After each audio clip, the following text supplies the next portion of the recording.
Galera, abra sua Bíblia comigo em Romanos, no capítulo 2. Eu quero falar de um tema, pode parecer um pouco estranho num primeiro momento. Eu quero falar sobre julgar.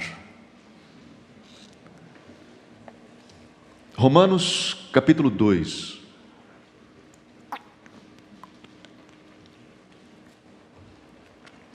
Vamos orar.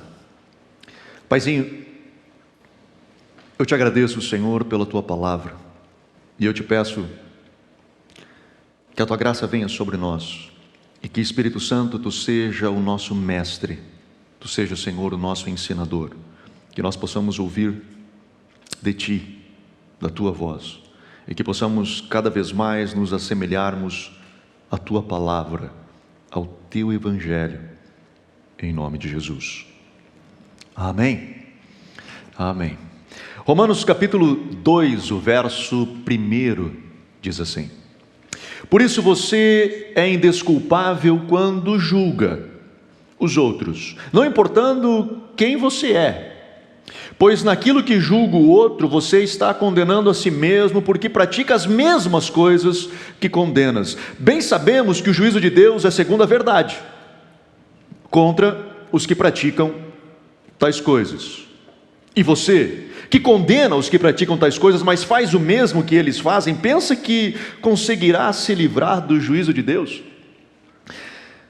Hoje eu quero estar pregando para vocês diferentemente do que eu normalmente gosto de pregar. Eu gosto de pregar de forma mais expositiva, onde a gente pega um texto e destrincha esse texto, e me sinto mais confortável fazendo assim. Mas hoje eu quero pregar sobre este tema, juízo. E nós estamos vivendo um tempo onde esse é um tema que tem sido recorrente, principalmente nas redes sociais, nos debates, e nós temos visto muito de um apontar de dedo, nós temos visto às vezes pessoas simplesmente demonstrando a sua opinião, e embaixo as pessoas fazendo comentários: irmão, não pode julgar, a Bíblia diz que você não pode julgar, e tal, e nós ouvimos um monte dessa coisa, e a gente fica naquele negócio: pode, não pode, deve, não deve, e este é um texto muito forte, assim, porque Paulo, ele escreve nesse texto, e ele diz assim: és indesculpável, homem. Agora eu vou falar de uma outra versão, porque eu troquei de Bíblia, e essa é uma versão diferente, e o que eu tenho decorado é da outra, mas enfim, até atualizar demora, né? Mas ele diz assim: és indesculpável, homem, quando julgas, porque, quem quer que seja, porque tu na verdade praticas as mesmas coisas que condenas. Tu está apontando o dedo para o outro, mas na verdade tu faz aquilo que tu diz de errado no outro.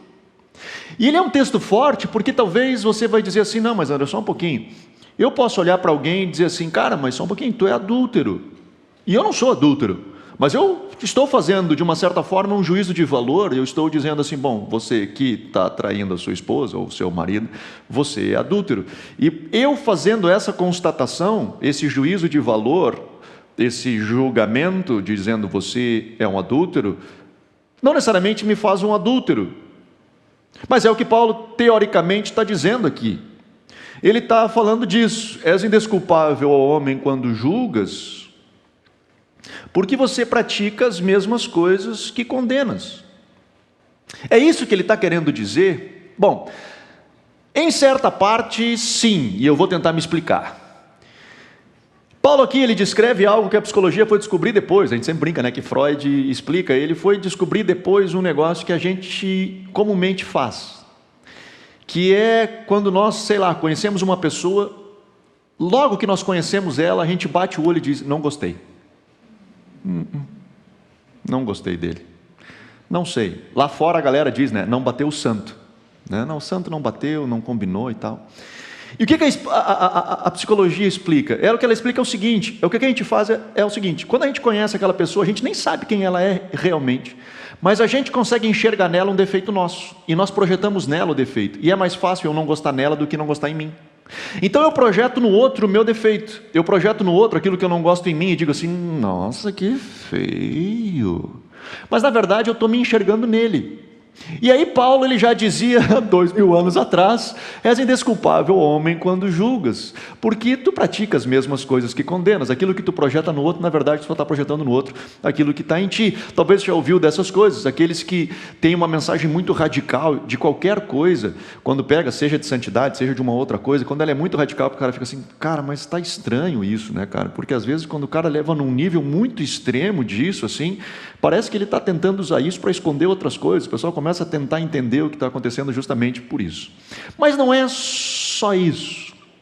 O contexto não é exatamente a ideia de aquilo que eu estou julgando como errado não significa necessariamente que eu esteja fazendo exatamente a mesma coisa. Mas o contexto forte de Paulo, e nós vamos ver isso nos textos de Jesus, é que quando eu aponto o dedo para o outro, eu não posso esquecer que quando eu estou apontando o dedo para o outro, eu estou apontando o dedo para lá de alguém que do lado de cá também tem as suas mazelas e também tem os seus pecados. E também tem as suas dificuldades. O texto mais famoso que nós conhecemos, e nós vamos já cair para dentro dele, que é o texto de Jesus, quando ele fala no Sermão da Montanha, em Mateus capítulo 7, quando ele diz assim: não julgueis, para que não sejais julgados, porque com a mesma medida que medirdes, vos medirão também. Então parece que, cara, a gente não pode fazer nenhum tipo de juízo. Primeiro que às vezes a gente não entende o que é julgamento. Julgamento é uma coisa, condenação é outra coisa. Condenação ela vem depois do julgamento, mas o julgamento é nós entendermos o que é certo e o que é errado. Eu consegui ter esse discernimento, isso aqui é bom, isso aqui é ruim. Esse é o juízo de valor. O fato de eu julgar não significa que eu estou condenando. O fato de eu julgar é que eu estou tentando entender o que está acontecendo a partir de uma premissa, a partir de uma base, para que eu possa ter parâmetros de vida, para que eu possa ter formas de viver que eu entenda que sejam boas. E nós fazemos juízo de valor o tempo inteiro. Mas Jesus aqui não está dizendo que eu não posso fazer isso? Será? Olha, abra comigo a sua Bíblia, lá em João, no capítulo 7. Quando Jesus ele está conversando com os fariseus, com os judeus, e este é a festa dos tabernáculos, ele acaba se escondendo na festa, o pessoal fica procurando ele, aonde ele está, porque queria conversar com ele, e aí quando acham ele, começam a inquiri-lo sobre circuncisão, sábado, aquela confusão que sempre era o que os judeus gostavam de conversar com Jesus, e Jesus ele faz no final disso tudo, lá no verso 24, ele diz assim: não julguem segundo a aparência, mas julguem pela reta justiça. Agora bugou a mente. Porque em Mateus ele diz: não julgueis para que não sejais julgados. Em João ele diz: vocês não devem de julgar segundo a aparência, mas vocês têm que ter um padrão de julgamento, e este padrão é a reta justiça. Então afinal, eu posso ou não posso julgar? Afinal, o julgamento me é permitido ou não me é permitido? Eu posso fazer juízo de valor ou não? Como é que funciona esse negócio? Que pegada é essa? Que rumo que eu dou? Como é que eu lido com tudo isso nessa sociedade? Abre outro texto comigo. Eu falei que nós íamos falar um pouco de tema, e domingo parece mais escola bíblica dominical, né? Quando a gente começa a pular os mais velhos aqui, sabe o que eu estou falando, não é? Mas abre lá, em 1 Coríntios capítulo 5, Paulo está conversando com uma igreja que, cara, tinha muito pecado, mano. Tinha muito pecado. Era uma igreja que, pensa numa confusão, era filho com a madrasta, era uma confusão. E aí Paulo ele chega com os dois pés nos peitos da igreja de Corinto contra a imoralidade da igreja de Corinto. E ele fala assim no verso, vamos desde o 11: mas agora escrevo a vocês que não se associem com alguém que, dizendo-se irmão, for devasso, avarento, idólatra, maldizente, bêbado ou ladrão, nem mesmo comam com alguém assim. Eita! Pois com que direito haveria eu de julgar os de fora? Mas será que vocês não devem julgar os de dentro? Ele está perguntando: Cara, os de fora não vou julgar, cara. Os de fora julga Deus. O verso 13 ele fala isso. Os de fora, esses Deus julgará. Expulsem o malfeitor do meio de vocês. Paulo aqui, ele está claro, aonde ele está fazendo um juízo de valor. Ele está dizendo, só um pouquinho. Não é assim, não vou julgar, né? Pô, o cara a madrasta está transando com o filho do esposo, mas não vou julgar. Não, está errado. Tem coisa que é errado e está errado. E eu preciso dizer que está errado. E quando está essa imoralidade, essa coisa tosca que vocês estão vivendo aqui, de gente que se diz irmão, mas é devasso, tem uma vida, ele diz, não cara, eu preciso ter uma atitude forte e firme com ele. E por que eu preciso ter uma atitude forte e firme? Jesus não disse para eu não julgar? E esse é o ponto da minha mensagem. E eu espero que a gente consiga chegar neste ponto hoje, que eu consiga concluir ela com essa essência. Quando nós estabelecemos juízo de valor, quando nós estabelecemos uma métrica, uma medida, e entendemos, cara, esse aqui é um padrão, e esse não é um padrão meu, ele é um padrão que a gente entendeu a partir das Escrituras que deve de ser vivido. Quando eu apresento este padrão, eu não apresento para condenar, eu apresento para resgatar. Essa é a grande diferença. O problema hoje é que os dedos estão apontados para condenar, e não existe uma mão estendida para resgatar. O problema hoje do julgamento é que ele existe para expulsar, e não para salvar. O problema hoje que nós vemos nas discussões de rede social, de mídias sociais, tentando pontuar certo e errado, é que não existe um amor em relação ao outro, entendendo de que, cara, eu estou aqui porque eu preciso alcançar o teu coração. É isso que Jesus fala, e é isso que Paulo realmente fala. Jesus já dizia isso, quando teu irmão pecar, vai ter com ele, e fala com ele. Se ele não te ouvir, chama mais 2 ou 3 como testemunha. Se eles não ouvirem, apresenta a igreja. Mas você vai fazer tudo isso com uma única desejo no seu coração, um único anseio, é resgatar aquela vida, é que ele venha de volta à comunhão. Quando Paulo diz, seja duro, é porque por alguma razão, de alguma forma, a gente possa fazer com que ele acorde, e ele venha para a comunhão. Vamos ler o texto de Mateus, capítulo 7, onde é o texto que nós mais conhecemos, acerca de julgamento, e vamos tentar entender esse texto, o que Jesus de fato está querendo dizer nesse momento. Lá no meio do Sermão do Monte.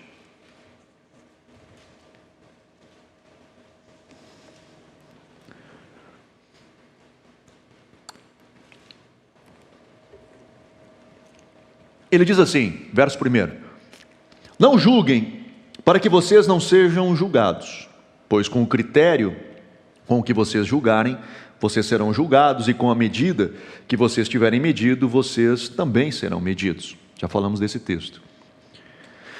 Verso 3: porque você vê o cisco no olho do seu irmão, mas não repara na trave que está no teu próprio? Ou como você dirá ao seu irmão, deixe eu tirar o cisco do seu olho, quando você tem uma trave no seu próprio? E então, seu próprio. E aí Jesus fala no verso 5, hipócrita, você é um hipócrita.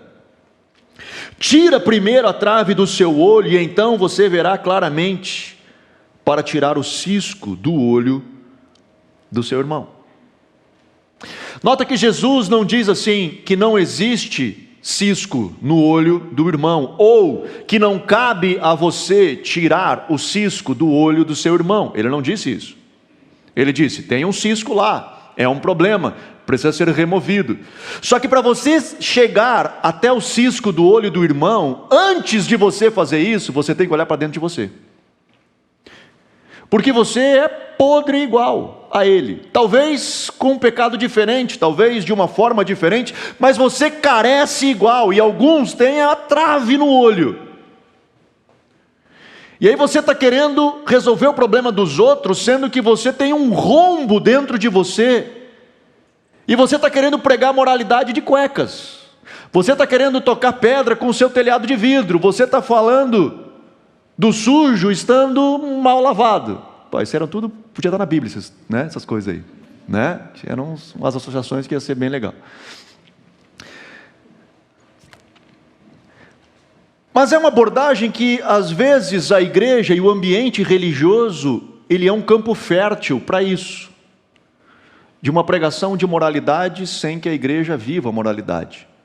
De uma pregação de correto do que é certo, sem que a igreja de fato preze pela vida, a essência de se viver o que é isso.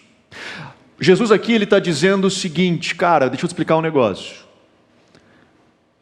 Não julga para não ser julgado, porque a medida que você fizer, ela vai vir para você. Então, se você medir o outro com um olhar de misericórdia, é essa medida que vai vir para você. Agora, se você olhar o outro, apontando o erro do outro, vivendo essa vida podre que você vive, o texto lá de Romanos que nós lemos diz, você acha que você vai escapar da ira de Deus? Só porque você fica apontando o dedo para o outro, sendo que você pratica as mesmas coisas que condenas? De novo, não necessariamente exatamente o mesmo pecado, mas, cara, nós somos um grupo de pessoas que carecemos da glória de Deus todos os dias.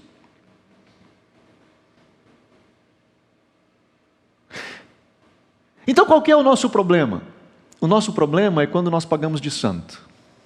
O nosso problema é quando nós, como igreja, tomamos uma postura de santarrões e começamos a apontar o dedo para começar a dizer o que é certo para todo mundo, sendo que nós aqui dentro estamos tendo sérios problemas e sérias dificuldades, e você sabe do que eu estou dizendo, porque de tempos em tempos, e não são tão extensos esses tempos, estoura um escândalo. É de uma igreja aqui, de uma igreja lá, e a igreja somos nós, é o corpo de Cristo.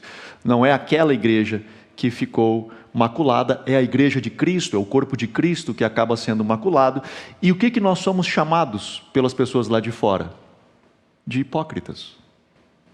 O que Jesus já nos advertiu em Mateus capítulo 7, que nós seríamos, se nós assim fizéssemos. Ele já nos advertiu aqui em Mateus capítulo 7, cara, se você for lá tentar tirar o cisco do olho do outro com a trave no seu, você é hipócrita. E a igreja, ela está sendo exposta na sua hipocrisia. O mundo está conhecendo a hipocrisia da igreja. De um modo geral, estou me referindo. Então, qual que é, cara, o nosso papel? O que nós precisamos viver como igreja? Nós então não falamos mais nada? Nós não apontamos mais o erro? Não. É claro que nós precisamos apontar o erro, é claro que nós precisamos ter uma base onde nós firmamos, é claro que nós precisamos fazer o juízo de valor. É claro que nós precisamos dizer, não, cara, isso aqui não é assim, não está legal isso aqui. Ainda mais hoje, numa sociedade que ela é relativista, tudo é relativizado. Nada mais existe de concreto, nada mais é absoluto, tudo pode ser diferente, tudo pode. Não é assim, não funciona assim, o mundo não foi criado assim. Existem princípios e esses princípios são claros. E nós firmamos os nossos pés nesses princípios. Sejam temas como, sei lá, que hoje está na moda discutir ideologia de gênero, aborto, sei lá, qualquer coisa que nós venhamos a discutir, nós temos uma base aonde nós colocamos os nossos pés. E nós não abrimos mão, nós não relativizamos aquilo que nós acreditamos, ponto. Mas quando nós mexemos com o nosso braço em favor daquele que está errado, o que ele precisa encontrar não é um dedo apontado, mas uma mão estendida. O que ele precisa encontrar não é alguém que está numa posição de cima para baixo, olhando como se ele fosse melhor, e dizendo assim, tu é um baita pecador, e eu me coloco então nessa posição de santo. Não, cara, é alguém que entende que ele tem uma trave no seu olho, que ele é podre, e que foi resgatado pela misericórdia de Deus, e continua carecendo dessa graça, e nessa misericórdia de Deus, ele tem ainda muito chão pela frente para trilhar, muita coisa ainda para mudar, mas tem outras que ele já ganhou, ele já conseguiu, ele já evoluiu, e nessa que ele já ganhou, que ele já cresceu, que ele já evoluiu, ele consegue estender a mão e tirar você desse buraco que você está. E por isso eu estou me colocando não acima de você, mas eu estou me colocando do seu lado, para dizer assim, cara, isso que você está vivendo não é legal, e eu quero então estender a minha mão para você, para tirar você desse lugar, porque eu entendo a sua situação. Eu sei que às vezes a sociedade ela nos cobra dizendo assim, mas é da igreja, como é que ele fez um negócio desse sendo da igreja? É nos rotulado uma ideia de um santarrão, de um grupo de pessoas santas e que não podem cometer erros porque eles estão na igreja. O que eles não se dão conta é que nós só estamos aqui porque nós tivemos a humildade suficiente de reconhecer que nós éramos podres, e por isso que estamos aqui. Que nós tivemos a humildade pela graça do Senhor, do seu Espírito, que conseguiu nos convencer de que nós éramos pecadores, e nós humildemente reconhecemos e dizemos, está bem, Senhor, é verdade, eu sou podre mesmo. Enquanto outros que não reconhecem isso, que acham que são bons o suficiente para viver sozinho. A gente reconheceu, não, cara, a gente é capenga mesmo. Nós somos um grupo de pessoas que carecemos, cara, e sem Deus não vai rolar. Que se Deus não estiver conosco, a coisa não vai acontecer, se Deus não vier sobre nós, não vai dar, se Deus não vier e nos dar graça, não vai acontecer, eu não vou conseguir vencer, eu não vou chegar lá, meu casamento não vai ser bom, eu não vou ser um bom pai, eu não vou ser um bom pastor, eu não vou ser um bom amigo, eu preciso de Ti, Jesus. Eu preciso de Ti. Então nós aqui somos um grupo que nos reunimos para reconhecer isso. Então, ao mesmo tempo que nós não podemos permitir que nos coloquem rótulos, nós também não podemos nos colocar numa posição como se rotulados estivéssemos. Porque às vezes nós olhamos assim, somos nós aqui e vocês do lado de lá. Nós aqui que somos santos e vocês que são do lado de lá da força, né? Eu brinco sempre assim. Afinal, cara, eu não posso julgar. O que Jesus está querendo dizer? Cara, não me cabe condenar, mas sim, me cabe fazer uma análise de juízo de valor, dizendo, cara, isso aqui é bom, isso aqui não é bom. E quando eu encontro algo que não é bom no outro, e que eu olho e digo assim, cara, mas isso aqui não está legal, a minha postura em relação a ele não é de apontar o dedo, mas a minha postura em relação a ele é de estender o braço, de colocar do lado dele e dizer, mano, eu não sou melhor do que você, eu tenho problemas também na minha vida, eu também tenho umas dificuldades, eu tenho umas lutas, mano do céu, se eu te contasse, você não ia acreditar. Me passam umas coisas doidas na cabeça, eu tenho uns pensamentos meio, né? Eu luto pra caramba. Mas nisso aí que você está passando, eu consigo te ajudar. Nisso aí que você está passando, cara, eu consigo te dar alguma força. Eu consigo contribuir na tua vida. Eu entendo que a palavra de Deus tem condições de contribuir na tua vida. Tá, mas tu é tão bom. Não sou, cara, não sou. Mas eu cruzei algumas etapas e essa aí eu cruzei já. E eu sei como é que faz e eu posso te ajudar. E tem outras que talvez você vai poder me ajudar ali na frente. Porque nós somos um corpo, nós somos uma família. E a justa operação de cada parte efetua o crescimento do todo. É quando nós damos as mãos, quando nós caminhamos junto. Nesse dia, foi muito estranho de eu montar essa pregação, porque teoricamente ela foge de tudo aquilo que nós íamos conversando até então, assim, não que a gente faça uma sequência ou que a gente tenha uma série, às vezes temos, mas nem sempre temos uma série de pregações. Mas essa eu estava orando nesse final de semana e claramente, mas assim, claramente o Senhor falou comigo sobre o texto de Romanos, no capítulo 2. E então eu me debruço sobre ele, começo a orar e pedir ao Senhor que, tá bom, Deus, que rumo que Tu quer, o que Tu quer falar com a Tua igreja? Nós temos falado ao longo de toda essa pandemia, né? Levantamos a hashtag por uma igreja mais forte. E acreditamos sim de uma igreja cada vez mais forte. Mas essa igreja, que é uma igreja mais forte, ela é mais forte porque ela é conectada com o Senhor. É uma igreja mais forte porque ela reconhece o seu papel, ela reconhece quem ela é em Deus e o que ela foi chamada para fazer, por isso ela é mais forte. Ela é uma igreja mais forte porque ela não luta na força do seu braço, ela luta na força do braço do Senhor. É uma igreja que ela é mais forte porque assim como Isaías, quando ela entra num lugar de intimidade em Isaías, no capítulo 6, e ele vê o Senhor, e quando ele diz assim, eu sou um homem de lábios impuros e habito no meio de um povo de impuros lábios, e eu vou perecer porque os meus olhos viram o Senhor. Quando ele entra em intimidade, quando ele entra num lugar de intimidade, antes de ele apontar o dedo para o outro, porque até então ele ficava dizendo assim, ai de ti, ai de ti, ai de ti, e quando ele entra nesse lugar de intimidade, ele diz, ai de mim, porque ele olha para dentro dele, para a trave que estava no olho dele, E ele não deixa de pregar a verdade depois disso, pelo contrário, ele acaba se tornando o profeta messiânico, ele acaba conseguindo trazer as revelações de Jesus e expressar quem Jesus era com tremendos detalhes que nem os evangelistas colocaram. E ele viveu 700 anos antes. Mas nesse lugar de uma igreja mais forte, uma igreja que conhece o Senhor, que ela entra em intimidade, nesse lugar de entrar em intimidade, a primeira coisa que ela faz é olhar para dentro de si. É olhar para dentro de si. E aí então, quando ela vai olhar para o outro, ela olha para o outro com um olhar de misericórdia. Ela olha para o outro com um olhar de compaixão, não com um olhar de julgamento, não com um olhar de condenação, mas com um olhar de compaixão. Quando eu olho o errado e que está errado, eu não digo que está certo. E eu nem aceito o fato de ele viver errado. Eu não estou dizendo isso. Então, nós vamos abrir mão? Não, nós não vamos abrir mão de nada.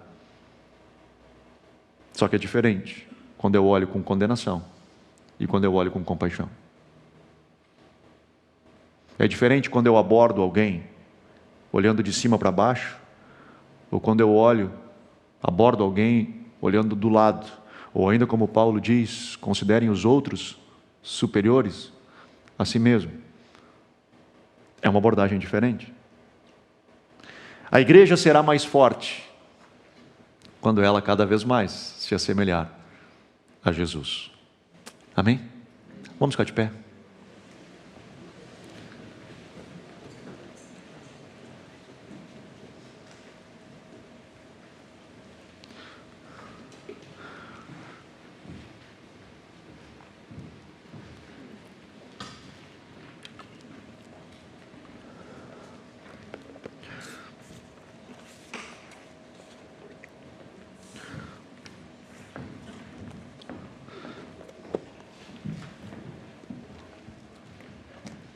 Quero orar com você, como a gente sempre faz, e pedir ao Senhor que, pela sua graça, pela sua misericórdia, Ele esteja trabalhando conosco, Ele esteja ministrando nas nossas vidas, preparando-nos para sermos essa igreja, cara. Essa igreja que Jesus disse que as portas do inferno não prevaleceriam contra ela. É um tempo.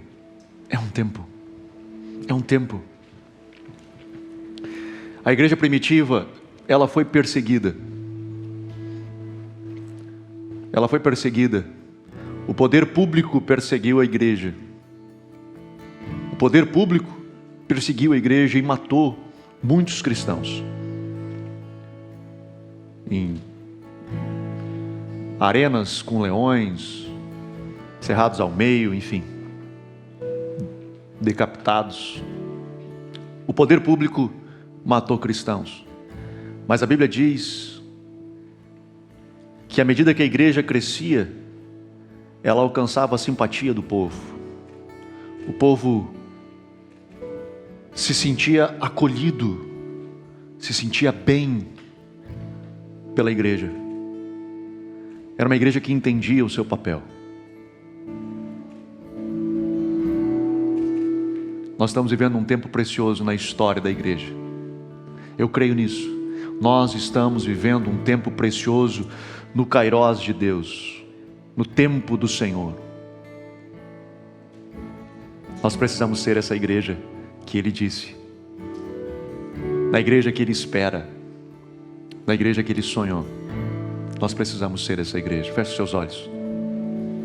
Pai, eu quero abençoar, Senhor, os Teus filhos nessa noite, em nome de Jesus. Senhor, pelo Teu Espírito prepara-nos, pelo Teu Espírito, Senhor, trabalha nas nossas vidas e prepara-nos para sermos essa igreja forte, essa igreja comprometida, Senhor, com a Tua palavra, uma igreja que entende, Senhor, os valores, que entende o fundamento, que consegue colocar os seus pés sobre este fundamento precioso que é a palavra de Deus. E que com os pés nesta palavra, quando olhar ao outro, olhar com olhos de misericórdia. Olhar para o outro com um olhar de compaixão, de amor. Papai, trabalha conosco, trabalha nas nossas vidas. Nós precisamos de Ti, Jesus. Nós precisamos de Ti. Sê conosco, em nome de Jesus. Vamos adorar? Vamos adorar o Senhor. Nada mais, nada mais, nada além de Ti. Só quero a Ti. Nada mais, nada mais, nada além de Ti.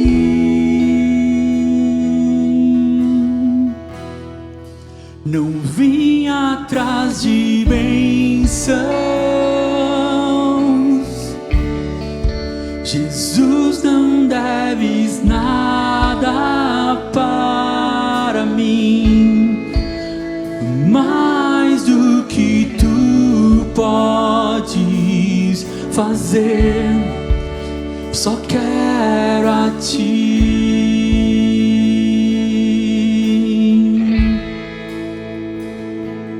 Lamento por viver indiferente. Lamento por não cantar de coração. Leva-me ao primeiro amor. Abro meu coração a Ti.